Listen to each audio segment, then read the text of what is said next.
બનાસકાંઠાના પાલનપુરમાં આવેલી શ્રી રામ વિદ્યાલય દ્વારા એસએસસી અને એચએસસી બોર્ડના ઉત્તમ પરિણામોની અનોખી ઉજવણી કરવામાં આવી હતી।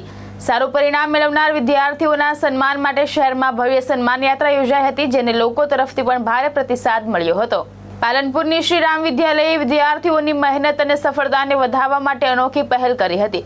શાળાના સંચાલકો દ્વારા બોર્ડ પરીક્ષામાં ઉત્તમ પરિણામ મેળવનાર વિદ્યાર્થીઓને બગીમાં બેસાડી સન્માન યાત્રા કાઢવામાં આવી હતી। એસએસસી બોર્ડમાં કુલ 847 વિદ્યાર્થીઓ સફળ થયા હતા। તમામ વિદ્યાર્થીઓને શાળાની બસોમાં બેસાડી પાલનપુર શહેરમાં ભવ્ય સન્માન યાત્રા યોજાઈ હતી। આ યાત્રા દરમિયાન શહેરના લોકોએ પણ વિદ્યાર્થીઓનો વધામણું કર્યું હતું। માત્ર એસએસસી અને એચએસસી જ નહીં, પરંતુ ગુજકેટ અને જીડબલઈ જેવી સ્પર્ધાત્મક પરીક્ષાઓમાં પણ વિદ્યાર્થીઓએ ઉત્તમ પરિણામ મેળવતા શાળાના સંચાલકોમાં ખુશીની લાગણી જોવા મળી હતી। વિદ્યાર્થીઓના ઉત્સાહ વધે અને અન્ય વિદ્યાર્થીઓને પણ પ્રેરણા મળે તે હેતુથી આ અનોખી ઉજવણીનું આયોજન કરવામાં આવ્યું હતું। સન્માન યાત્રા દરમિયાન વિદ્યાર્થીઓના ખાસ ઉત્સાહ જોવા મળ્યો હતો, જ્યારે વાલીઓ અને શિક્ષકોએ પણ વિદ્યાર્થીઓની સિદ્ધિને ગૌરવની ક્ષણ ગણાવી હતી। ઉત્તર ગુજરાતના ઇતિહાસમાં મને લાગે છે આ પહેલી ઘટના હશે કે વિદ્યાર્થીઓને બગીમાં બેસાડી ફૂલહાર કરી અને વરઘોડા સ્વરૂપે આખા શહેરમાં ફેરવવામાં આવ્યા અને સંસ્થામાં ભણતા તમામ વિદ્યાર્થીઓને એકઠા કરી અને એમનું મોઢું મીઠું કરવામાં આવ્યું અને આ વિદ્યાર્થીઓનું સન્માન એ સંદર્ભમાં કરવામાં આવ્યું કે હમણાં જે રિઝલ્ટ આવ્યા છેલ્લા એમાં સંસ્થાના વિદ્યાર્થીઓએ જબરજસ્ત દેખાવ કરી અને આ સંસ્થાને ટોચ ઉપર પહોંચાડી છે। એમાં સૌથી પહેલું રિઝલ્ટ એસએસસીનું આવ્યું। તો એસએસસીનું રિઝલ્ટ જે આવ્યું 2 દિવસ પહેલાં, એમાં આ સંસ્થામાં ભણતા 419 વિદ્યાર્થીઓ A1 ગ્રેડ સાથે પાસ થયા।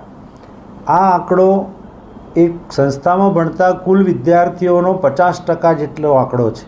એટલે આટલા બધા વિદ્યાર્થીઓ A1 ગ્રેડ લાવે એવી ઘટના હું માનું છું કે ગુજરાતમાં વિરલ ઘટના છે। એ સાથે સતત 11મા વર્ષે આ સંસ્થાનું એસએસસીનું રિઝલ્ટ 100% આવ્યું। 847 જેટલા વિદ્યાર્થીઓ અભ્યાસ કરતા હતા, પણ એક પણ વિદ્યાર્થી ફેલ ન થયો, એ પણ એક મોટી ઉપલબ્ધિ છે અને એ ઉપલબ્ધિની અમે ઉજવણી કરી।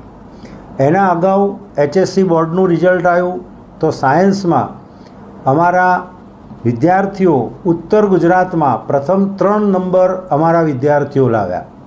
એટલે ઘણા લોકો બોર્ડમાં કહે છે કે ભાઈ બોર્ડની તૈયારી સંસ્થા કરાવતી નથી, તો એનો જવાબ અમારા વિદ્યાર્થીઓ રિઝલ્ટ દ્વારા આપ્યો અને ઉત્તર ગુજરાતમાં પ્રથમ 3 વિદ્યાર્થી અમારી સંસ્થાના આવ્યા। એ પણ અમારા માટે એક મોટી ઉપલબ્ધિ છે।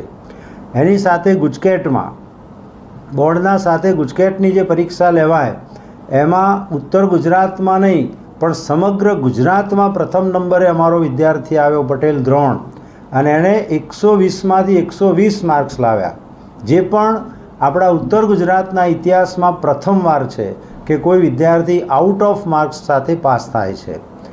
એની સાથે જેડબલઈના 2 સેશનનું જ્યારે કમ્બાઇન્ડ રિઝલ્ટ ડિક્લેર થયું તો એમાં પણ અમારો પટેલ દ્રોણ એ 99.98 PR સાથે અને ઓલ ઇન્ડિયા 320 રેન્ક સાથે એને પાસ થયો, અને એ આપણા ઉત્તર ગુજરાતના અત્યાર સુધીના જેઈના કોઈપણ રિઝલ્ટ કરતાં વધુ રિઝલ્ટ છે।